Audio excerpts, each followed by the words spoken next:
game here. We're going to be jumping into the draft for game 1.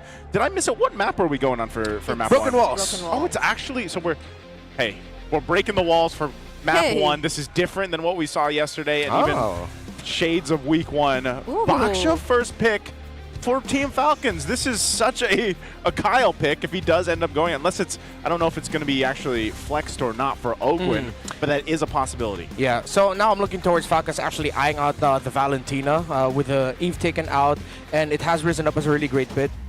Either that or the Juicin. Excuse me, Zetian. I always mix those two up. That's all right. So yeah, the center of the map would be great with a Valentina and then a jungle jungle Baksha. Then you have the Valentina as expected. Yeah. And then they answer the question right away. Although Team Liquid did already show that they were going to pick up carry, they pick up the Claude. So Liquid have been very clear with their first 2 picks. They're going to play through the center. They knew that the matchup that was coming ahead. They know that because there's a Baksha on the other side, you'd be slightly turned off with picking up the Claude. Yeah. It is a slightly faster farm for the carry, considering that her damage profile is true damage that she deals. So now they match the rotational speed. They pick up the Kali just in case this Baksha is a sudden swerve and it goes into the roam with a Revitalize, similar to what Chapman showed off yesterday. Yeah, and works really well with Broken Walls too. Only that hopefully it gets paired up with a very high mobility or a similar mage in terms of playstyle. I'm looking at the Farsas, but since there's also a Valentina, Team Liquid Philippines might be considering some other options out there. They took out the Kalea too, though, so yeah. Considering, I guess, they really want to force the Baksha to just go in the jungle. Yeah, and if it goes in the jungle, we've seen this, so many times. The Fred versus Baksha jungle matchup turns into a utility game, an objective focus for both these teams. And the next ban's going to be the Louis Yi. This is still obviously targeted for the fact that TLPH, one of the few teams that likes to go ahead and pick up the Louis, and we've seen them do crazy things with that pick alone. So we'll see if there's still going to be a focus also on the mid lane, if there's one more ban for them from Team Falcons. So we have to consider that the Sora is still open and might end up for TLPH and Red 4. If ever Liquid decide to suddenly show off different EXP laner, they can go ahead and take the Sora Falcons, but then Liquid can answer right away with Arlott, one of the picks that can actually answer the Sora relatively well. But then, that's why, again, we go back to a point we were making yesterday, the beauty of the Valentina getting picked early. If you have the idea of that you're going up against an Arlott, you have a Sora for yourself, you're giving a final slash to the team with the Valentina. So, with the high loss and Kalea taken out, Falcons now has an option to still put the Baksha in the jungle, but then now they're going to be packing a Hilda in the roam. Hilda, Valentina in the mid. We don't really know what the matchup is going to be. Liquid hasn't revealed their mid laner yet. Yeah, that's the thing. I think I'm just going to ban a Farsa, or... I think if I'm Falcons, I'd rather ban out the Zetian. I'm more than willing to give the Farsa in this scenario. But, I mean, up to them also. Oh, Lapu. Okay, still respecting the pool here. Possibility for Sanford. There you go. They do go for the Farsa instead, all right. Yeah. So I'd be surprised if they also get the Sora, but Falcons, of course, with the Valentina. Might not mind.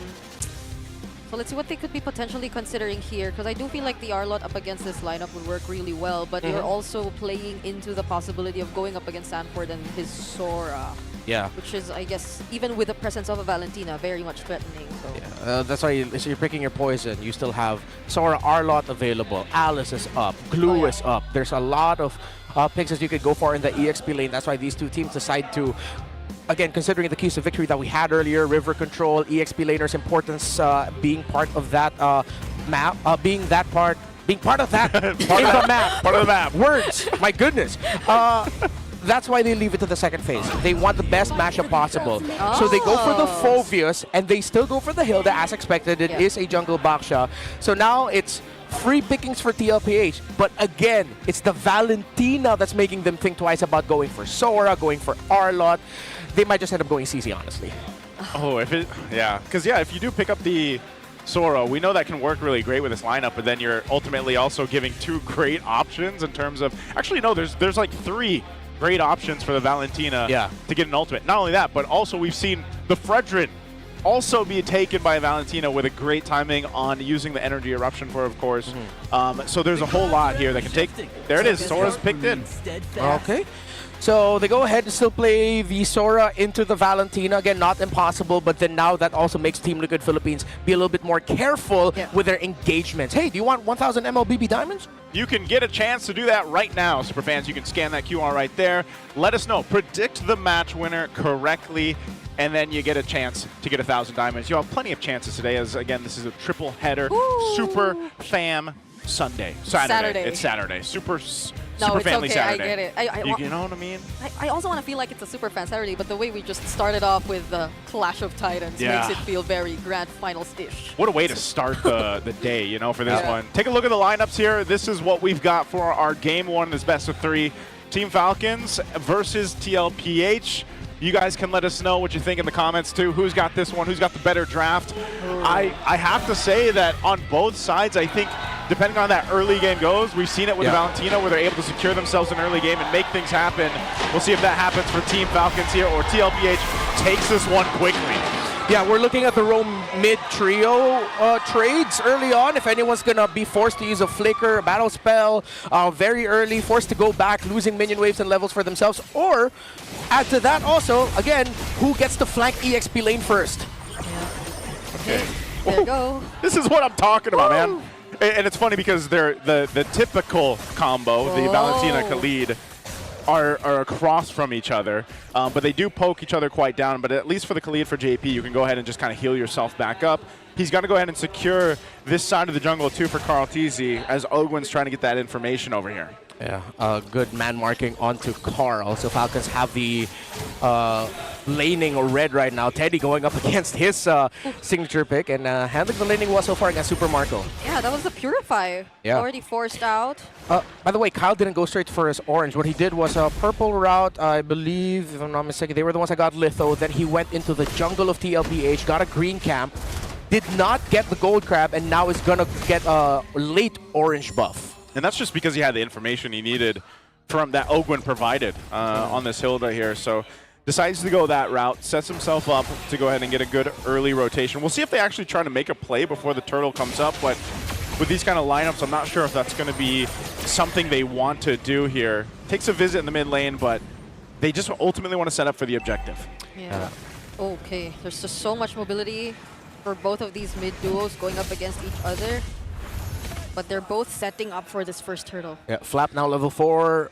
Sanford not yet. He just needs to get that EXP grab, and TLPH are helping him get that. Yeah, Sanji, gotta be careful. There's multiple members waiting for him there. Yeah, Haji took his feathered airstrike too, so the fight for the first turtle. Okay, JP, they're trying to take him down already. That's the Sanford. energy eruption already committed. JP falls first. Sanford trying to look for Haji. The flicker's forced out, but Sanford uses his flicker just the same. The feathered airstrike gets cancelled, but the turtle goes over to Falcons, and Flap is still chasing after Sanji! Oh, even with the... I mean, they secured the turtle. They're still going to be fighting it out in the jungle, though. Yep, JP going back. Carl TZ, though, gets caught. It's a double Flap. Takes him down, and JP's next. That's a hot start for the Falcons. They get the turtle. They're going to get the orange buff. Despite the great impact of Sanford on that Sora, canceling out the feathered airstrike really quickly. Sanji with his own FAS. Okay, that's another cancel. Fortunately, got the orange buff, though.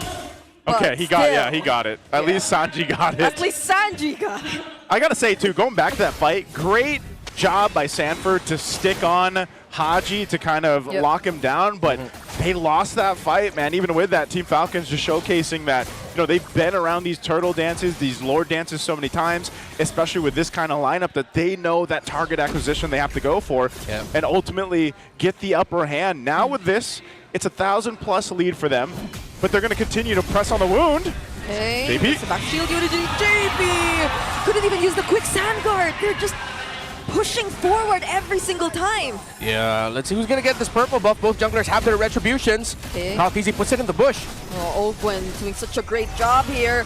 Still, Carl gets to secure his purple buff.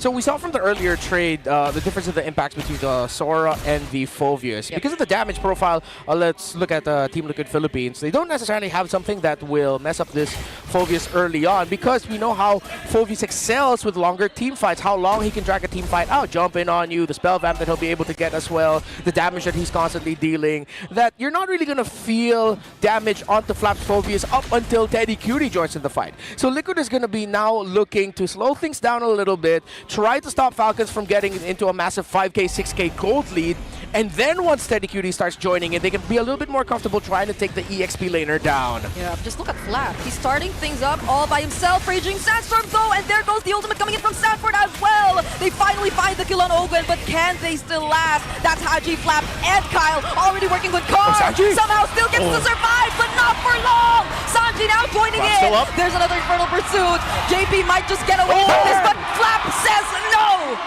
5-0-1 for Flap right now, and he just goes and slams down on TLPH. That's what I'm talking about. And he first built the Dreadnought armor as his item, meaning that even the damage being dealt to him by the Sora has decreased. The damage being dealt to him by JP and Carl TZ has decreased. So yeah, this is the unfortunate reality of the Team Liquid Philippines lineup early on. Again, you're just waiting. You're looking at Team Liquid for Steady Teddy to come online. Yeah, this is why we put so much emphasis on the EXP lane matchup in the keys to victory yet again, or probably almost every single time these two teams go up against each other. Well, let's see how this goes. The Turtle already below half HP. JP using the quick sand guard. Ogwen also from behind. Sanji using the feathered airstrike from far away. Flap, there's just no one able to deal with this guy. This is just a fun time for a Phoveus at this point. Turtle secured now for Team Falcons, and there is not an answer for Flap currently, as he just has free reign on whoever he decides to go on. First pick, Baksha too, working really well for Falcons. Kyle has not gone down yet. The value of the Tortoises, Puissance, very good. No build on any dominance ice, but they did get glowing one priority for Haji, so you still get the stacking of the healing reduction. Okay, a little 1v1 here. Heaven's Wrath used by Sanford. Three-man rotation down bottom though. Teddy, at least he gets to keep himself safe, but they lose that turret. Yeah, well-timed rotation by Falcons to finally get Super Marco out of lane at the same time. Well-timed defense by Liquid to make sure that Teddy will not get taken out by a surprise gank by Falcons. So again, still very even. Both teams clearly understand their own conditions.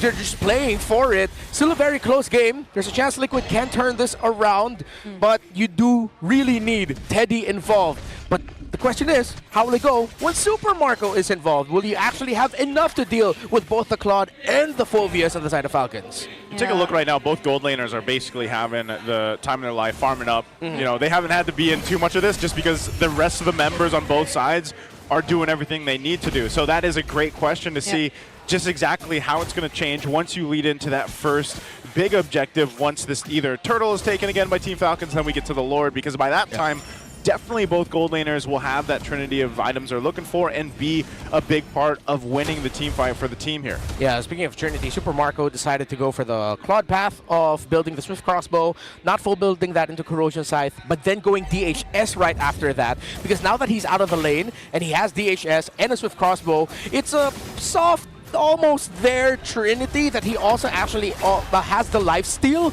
to be able to sustain himself during the fights. That's why they get Falcons, they get Marco out of lane, make him join up so that he'll be more difficult to take down. Okay, so this third turtle of the game is up. We'll see if they get control of it or not, but they're going to actually force Sanford quite low. Oh, Ogwen! Okay, now speaking of Teddy joining, they actually find Ogwen there. Appraiser's Wrath already used. Flap though, still. Somehow look at the damage already coming in from Sanji. Forces out the flicker. And now Sanford going in. There's a taunt onto Kyle. But they have one member down. Ogwen's taken out, but you still have two very strong frontliners for Falcons. They overloaded their front line to set things up now for Super Marco.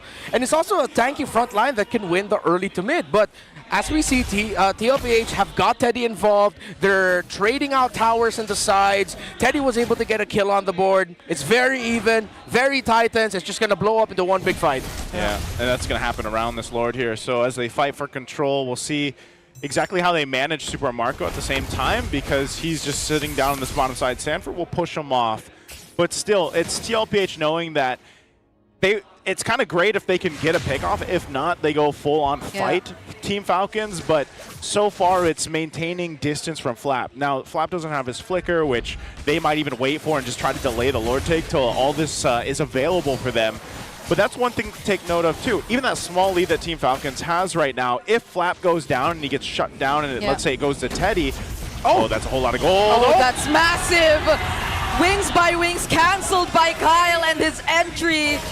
Now that's a crucial pickoff, but it's Falcons this time. Because even Sanji used the flicker there, so that's a big win for Falcons. Team Liquid are trying to contest. Okay, they might want to try, but Kyle has his back to shield Unity once again. Ulti already committed by Teddy here, but KarlTzy gets isolated all alone, gets picked off by Super Marco. JP looking like the next target, so Sanford and Teddy have no choice but to run away.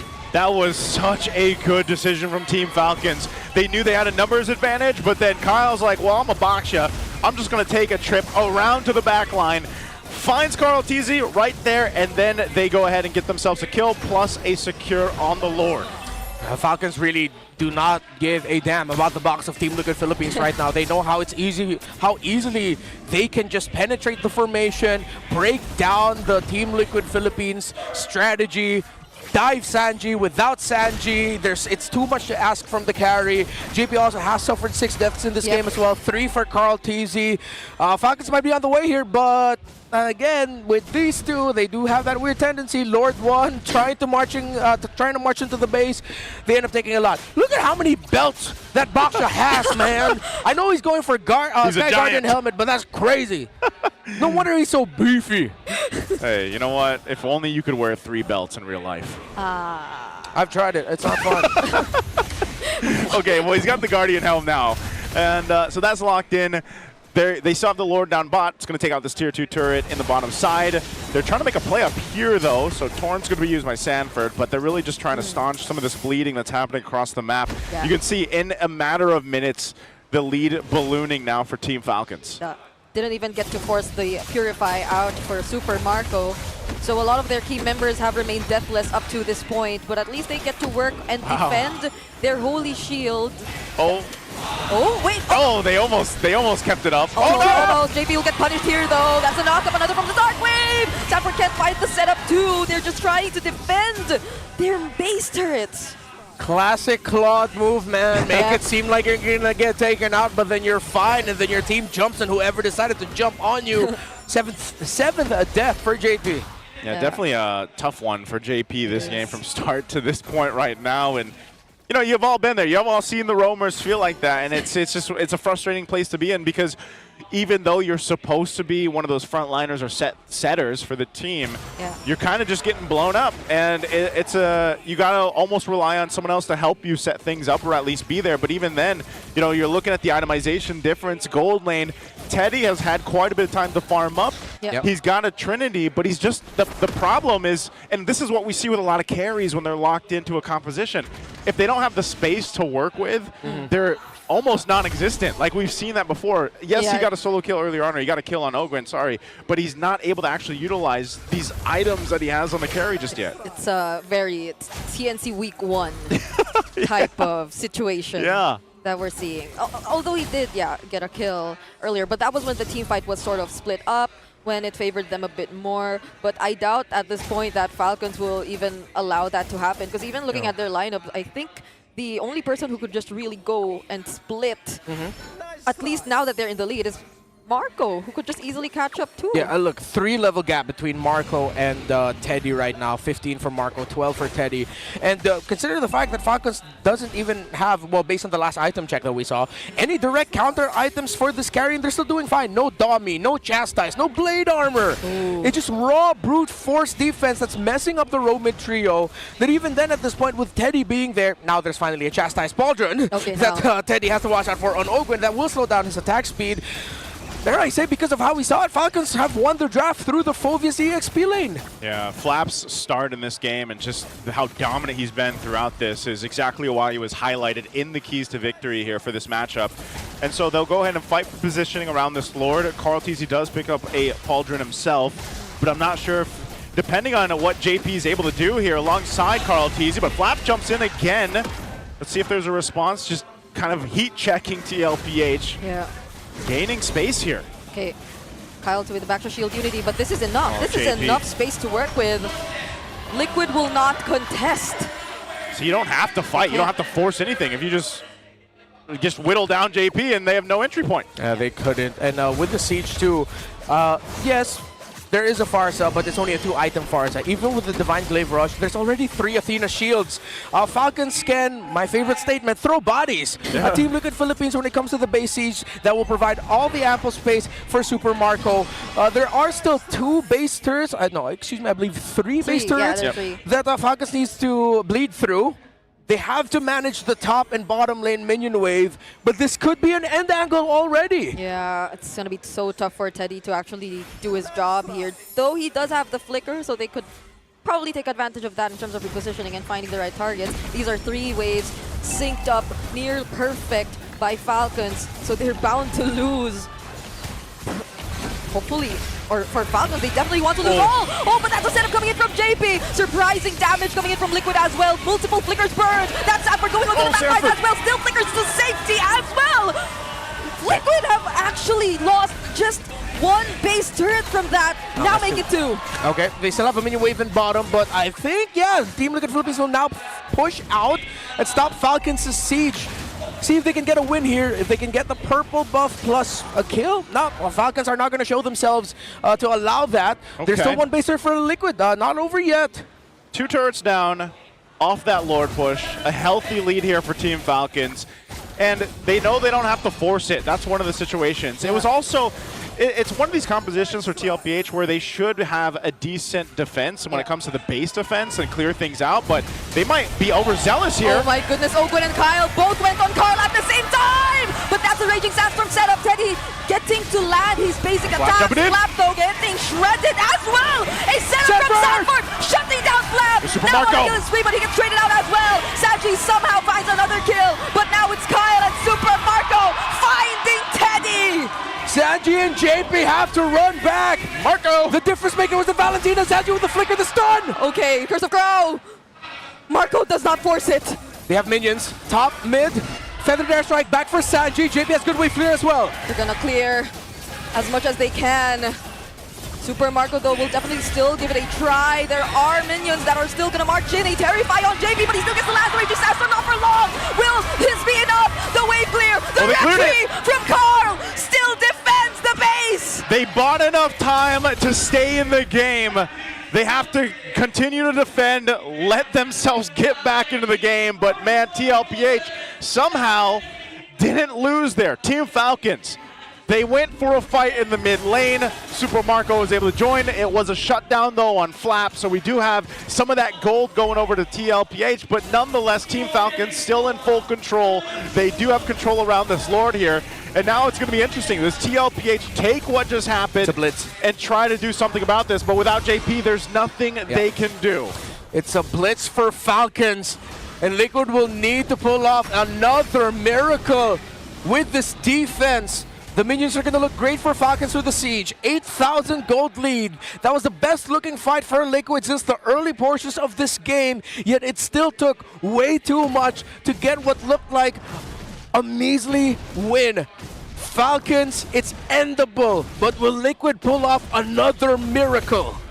I think with this, Team Falcons has this win in sight, depending on how they approach the space, because now you only have that 1 base turret down on bot that TLPH can play against, and at the same time, this is going to be crucial in how they decide to defend using that feather airstrike. Look, 3 chastised pauldrons for the side of Falcons, Winter Crowns there, Steady Teddy just waiting for the last item. I believe it's a Malefic gun, but he already has a Wind of Nature. Ogun with a Conceal, they're pushing back Liquid. Yeah, they get to reveal the conceal play though. Kyle showing up.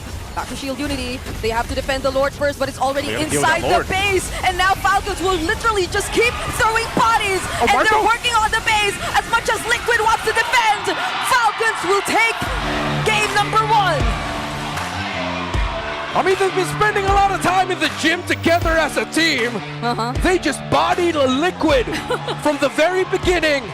Fulvius, Baksha, Hilda, Valentina, setting up Super Marco in the late game. And as we said with that Lord push, there was only so much that TLPH was hoping to be able to accomplish, but that Lord was Beefy himself alongside this lineup. These boys from Team Falcons, man, and These boys. yeah, with that pose. With that pose. That's the Phobius you're going against right there. By the way, that flap pose you just saw. No, I can't imagine Phobius doing that. I can't. No. Well, if it's a flaps hands, he's probably doing that. Okay. As he's got airtime. Okay. Because I mean, look at this. This is where it all started. Yeah. Right? It started with Flap just decimating whoever he wanted to with TLPH. And every single time, early game especially, a Phobius, it's so hard to deal with because it's almost tough to deal with the sustainability that he has, the fact that he can keep Infernal pursuing, especially with all these movements that TLPH has. And when he finally did get shut down, it was almost just a little bit too late at that point for TLPH. There was a very small window where it looked like, all right, maybe something can happen here. But even then, we talked about how Super Marco eventually would be able to go ahead and pop off. Well, he dies here in the last push, but they already had the win in the bag there. It was Super Marco coming into the fight before that where he was able to capitalize off of Flap dying and able to keep a fight in their favor. But our MVP for game one is none other than Kyle on the box shot. Yeah, man, kept rolling and rolling, and there was nothing really stop his flow. If I'm not mistaken, the man suffered no deaths here. It was just one. A 2-1 and 14, 100% kill participation. They were continuous with it, and they hate him. They hate it. I forgot the next part of the song. Anyways, so again, we'll revisit his first rotation because of the man marking Ogren was doing onto Carl TZ, Kyle, with how he went purple, delayed orange, long delay on the orange. He got litho, went and got a green cap, I believe it was the lizard. Thought he was gonna get the gold crab, didn't. Continued his rotation from beetle to orange, and then once turtle was up, they just continued on from there. Yeah. And it's also a good read by Falcons, knowing that they can be aggressive. If they were a little bit too hesitant, a little bit too cautious early on, then Flap wouldn't have had the game that he had. And Kyle, the angles that he was coming from was messing up the formation of Liquid. It forced Sanji to reposition, delay his feathered airstrikes at moments when Liquid needed them the most. Sanji knew that he couldn't because he was waiting around and seeing where Kyle will be coming from. Yeah, this is probably one of the biggest reasons why they were really okay with just letting the Farsa through. Yeah. That moment wherein Flap bought his level 4 first also, I think, spelled a lot in terms of how this game really turned out. Because it's not just like him getting a better head start compared to Stanford, it's also that moment showing how they handled the mid-river and build rotations much better than Liquid. And I'm thinking how different could have, like, how JP could have handled that or differently as well, but what can you do when there are just multiple bodies constantly jumping onto you? Because you're the only guy who has the capacity to show up. Yeah, and it's a lot of crowd control also for Falcons, even if JP was just doing a job in this game. But every time they see him, his quicksand guard would barely heal him. In the end, it was him getting a kill onto Super Marco that we thought that, okay, maybe without the gold laner, Liquid has a chance to completely turn this around, but Falcons already just had, again, they were just throwing bodies. Too much resources already. They had the Lord with them. Too many minions crash into the base.